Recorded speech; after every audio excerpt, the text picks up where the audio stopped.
नमस्ते साथियों, वंदे मातरम, भारत माता की जय। राजीव भाई अमर रहे।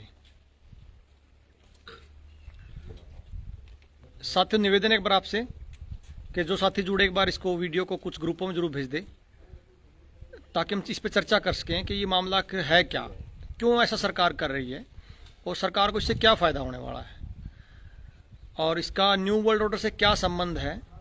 और जो हम पिछले लगभग 2 साल से कह रहे हैं, देवेंद्र भाई ने भी कहा था कि 2 साल पहले देवेंद्र भाई ने कहा था कि जो फौज है वो ठेके पे जाने वाली है। उस समय हमें भी लगा यार ये देवेंद्र भी बड़ी अजीब बात करता है, ऐसे कोई फौज ठेके पे थोड़ी जाती है।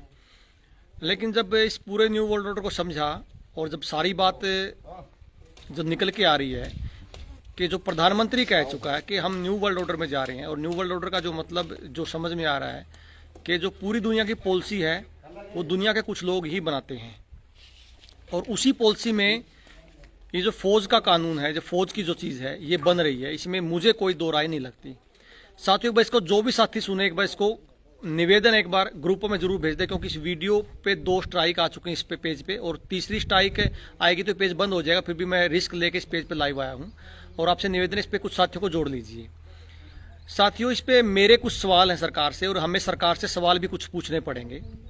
मुझे एक बात समझ नहीं आती, कुछ लोग इसके जो पक्ष में तर्क दे रहे हैं वो ये कह रहे हैं कि बहुत सारे देशों में ऐसा होता है। हाँ, बहुत सारे देशों में ऐसा होता है कि फौज में जो है वो लगभग हर देश के हर नागरिक को जाना पड़ता है।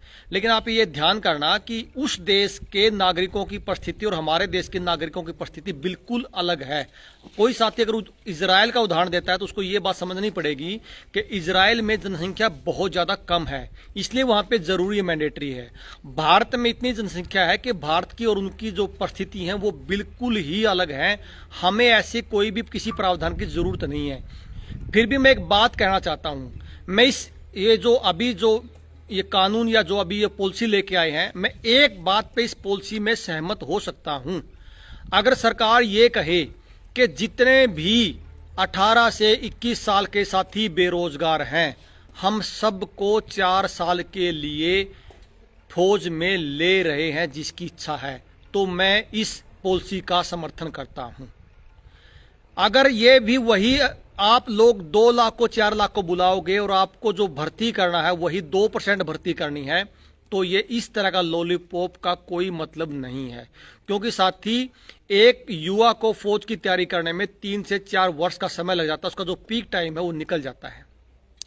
तो मैं आपसे सरकार से निवेदन करूंगा, मैं आप जो बुद्धिजीवी इसके पक्ष में बोल रहे हैं, हम इसमें जल्दी महापंचायत बुला रहे हैं। हम ये सरकार से ये पूछेंगे कि वर्तमान में जो पॉलिसी चल रही है फौज की, उस फौज की पॉलिसी से इस देश को नुकसान क्या है। सरकार हमें ये बताए कि वर्तमान में जो पॉलिसी चल रही है उसमें सरकार को या देश को ये नुकसान है, और सरकार ये बताए कि जो पॉलिसी अब वो लेके आए हैं इससे देश को क्या फायदा होने वाला है। एक बहुत बड़ा फायदा आपको ये बताया जाएगा कि इससे जो है 2 लाख करोड़ का जो बजट है पेंशन का वो कम हो जाएगा। साथियों, मैं आपको एक ईमानदारी से बात बताता हूं, अगर मैं हरियाणा की बात भी करूं, हरियाणा में भी लाखों करोड़ की जो योजनाएं हैं, ऐसी योजनाएं सरकारें जानबूझ के लेके आती हैं हर साल, जिसमें पैसा सिर्फ और सिर्फ बर्बाद होता है। मैं एक उदाहरण आपको उदाहरण देना चाहता हूं। हरियाणा में हर गाँव में पैसा बिल्कुल नहीं दिखता। उनको जो फौजी साथियों का जो पेंशन है उनको पता नहीं वो क्यों दिख रही है। मुझे एक बात समझ नहीं आ रही। जो साथी अभी तैयारी कर रहे हैं, आप एक बात लिख लीजिए, ये भी सत्य है, अगर इस देश की सारी नौकरियां भर दी जाएं तो 2% से ज्यादा नौकरी नहीं है। ये बात आपको कोई भी सरकार बताने वाली नहीं है, कोई पार्टी बताने वाली नहीं है, कोई आपका नेता बताने वाला नहीं है। ये आपको तय करना पड़ेगा कि आप सारी की सारी नौकरियों में जाओगे तब भी 2% से ज्यादा रोजगार आपको नहीं मिलेगा। आपको जो पिछले 20 सालों में सिर्फ नौकरी के सबजबाग दिखाए गए जानबूझ के, भारी भरकम तनख्वाह सरकारी नौकरों को दी गई, वो इसलिए दी गई ताकि जो साथी, जो युवा, जो इस देश का भविष्य है, वो कोई काम ना करके सिर्फ और सिर्फ नौकरी के पीछे किस तरह आए, ये पूरा प्लान था आप लोगों को लेके आने का। और साथियों, जो मुझे सबसे बड़ा डर लगता है और मेरा मन ये कह रहा है कि सबसे बड़ा जो डर है इस ठेकेदारी सिस्टम का, सबसे बड़ा डर ये है कि 4 साल में जो 2 लाख साथी जाएंगे उनको 8 की 8 डोज लग चुकी होंगी, और 4 साल बाद जब वो आएंगे दोबारा समाज में वो किसी काम के नहीं रहेंगे। ये प्लान इनका जो सबसे खतरनाक प्लान ये है कि जो युवा इस देश का जो लड़ने वाला है उसको किस तरह बर्बाद करना है। और जो हर साल कम से कम 50 से 60 लाख साथी जो एग्जाम देंगे, फिजिकल करेंगे, उनसे भी सर्टिफिकेट मांगे जाएंगे डोज के। पूरा युवा को डोज के नाम पे जो पूरा खेल खेला जाएगा, वो चीज़ सबसे खतरनाक है, वो आपको समझनी पड़ेगी। साथियों, मैं सभी साथियों से निवेदन करूंगा, जो भी साथी तैयारी कर रहे हैं, बैठ के रास्ता निकालना पड़ेगा, मरना कोई समाधान नहीं है। मैं एक साथी से मिलवाता हूँ, छोटा भाई है, मेरी मौसी का लड़का है, और उससे मिलवाता हूँ कि उसने अपना जीवन किस तरह दोबारा नए सिरे से शुरू किया है। मैं मिलवाता हूँ आपको एक बार। भाई क्या नाम आपका? अमर भाई। अमर, आगे आ जाओ एक बार।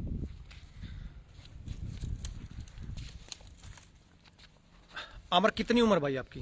भाई 21 हो गई। 21 हो गई। कितनी फौज की भर्तियों में गए हो आप? भर्तियों में तो ऊंचा बोल थोड़ा सा। 2 में गया हूँ। अभी तो 2 में गए हो। हाँ। तैयारी कितने साल से कर रहे हो? तैयारी 2 साल से कर रहा हूँ। 2 साल से कर रहे हो। एक दिन घर पे नहीं बैठे हो? नहीं। मतलब ये है कि ये जो भाई है, अभी जब मुझे 4 से 5 महीने पहले मिला, इसने कहा भाई मैं मतलब थक गया हूँ, मैं मतलब 2 साल से कंटिन्यू, चाहे धूप हो, चाहे सर्दी हो, चाहे कुछ भी है, इसने मतलब 2 साल से ग्राउंड नहीं छोड़ा, पढ़ना नहीं छोड़ा बेचारे ने। और जब 5 महीने पहले जब मेरे से इसकी बात हुई तो इसने कहा भाई मैं ना हताश हो गया हूँ, मेरे बस मतलब मेरी उम्र निकलती जा रही है। इसको एक डर था कि कहीं मेरी उम्र ना निकल जाए फौज की भर्ती से। साथियों, मैं एक बात ईमानदारी से बताना चाहता हूँ, कोई नौकरी नहीं लगेगा तो ये नहीं कि समाज में उसका स्थान नहीं है, उसको भी समाज में इतना ही सम्मान मिलना चाहिए जो नौकरी वाले को है। हम लोग सारे साथी हैं, मैं आपको दिखा देता हूँ। राकेश भाई बैठा है, इसने भी फौज की तैयारी की हुई है। सुरेंद्र भाई बैठा है, राकेश, अजय है, सारे के सारे हम लोग गए हैं। हम सभी भर्तियों में से, फौज में से, कोई पुलिस में से ट्राई करके निकला हुआ है। लेकिन साथियों, इसका मतलब ये कतई नहीं है अगर नौकरी नहीं मिलेगी तो हम हार मान लेंगे।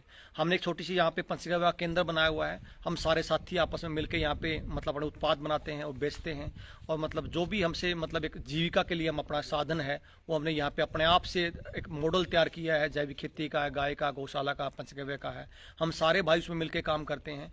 पेट परमात्मा जरूर सबका पाल रहा है हमें। मतलब अमर भाई, मुझे ये बताओ कि आपकी जो फ्रस्ट्रेशन थी एक बार की नौकरी नहीं मिलेगी तो क्या होगा, क्या भी आप कोई लगता है कि मतलब कल को नौकरी ना भी मिली तो आप जिस व्यवस्था में आप काम करें हम इसमें आगे बढ़ के अपना कम से कम रोजगार या अपना पेट तो पाल ही लेंगे, ऐसा आपको लगता है? पाल सकते हैं, कोई दिक्कत हाँ, तो आप जो साथी हैं, जो तैयारी कर रहे हैं, जो जिनको लगता है जीवन बर्बाद हो जाए, उनको कुछ कहना चाहोगे? बहुत बढ़िया जीवन जी इसका। राकेश भाई, जो साथी अभी जो तैयारी कर रहे हैं फौज के लिए, उनके लिए क्या कहना चाहोगे आप? अगर मान लीजिए ऐसा, अगर वो फौज में ना भी भरते हो तो उनके लिए क्या कहना चाहोगे आप? उनके लिए ये कहना चाहते हैं, अगर जो ये जैविक खेती करे, गो पालन करे, मतलब अपना खेत में जो भी काम करना चाहो तो मतलब अपना जीवन बहुत बढ़िया गुजार सके बिना नौकरी के, अगर जो चाहो तो। लेकिन यू एक आखिरी वो हथियार नहीं होता भाई, मतलब अगर जो मतलब नौकरी नहीं मिली तो इसका मतलब ये थोड़ा हो भाई अपना जीवन समाप्त कर ले। इसमें बहुत रास्ते हैं जीवन। साथियों, में कड़वी बात और आखिरी बात ये कहना चाहूंगा कि जो साथियों को लगता है कि हम देश सेवा में जाना चाहते हैं, देश सेवा बिना नौकरी के भी हो सकती है। आप एक चीज मानना कि अभी तत्काल की परिस्थितियों में ये जो सरकारें हैं वो सब कुछ न्यू वर्ल्ड ऑर्डर के एजेंडे के तहत काम कर रही है। ऐसा भी हो सकता है कि बिना फौज की भर्ती किए हुए इस देश को बचाने के लिए आप लोगों को आगे आना पड़ेगा।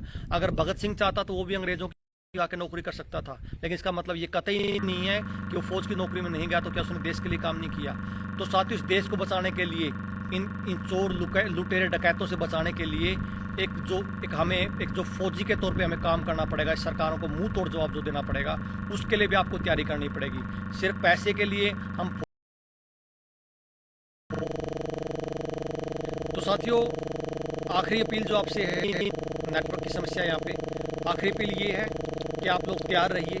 हम जल्दी एक महापंचायत का आयोजन इसमें करने जा रहे हैं, लेकिन आपसे निवेदन है कि कोई भी आप किसी के कहने पे भी कहीं मत जाना, क्योंकि बहुत इस समाज में ठेकेदार भी बैठे हैं लोग आपके कि हम आपको न्याय कराएंगे। वो ये ना हो कि आपको न्याय के चक्कर में आपको कहीं पे शहीद करवा दें, निकलना कुछ ना हो।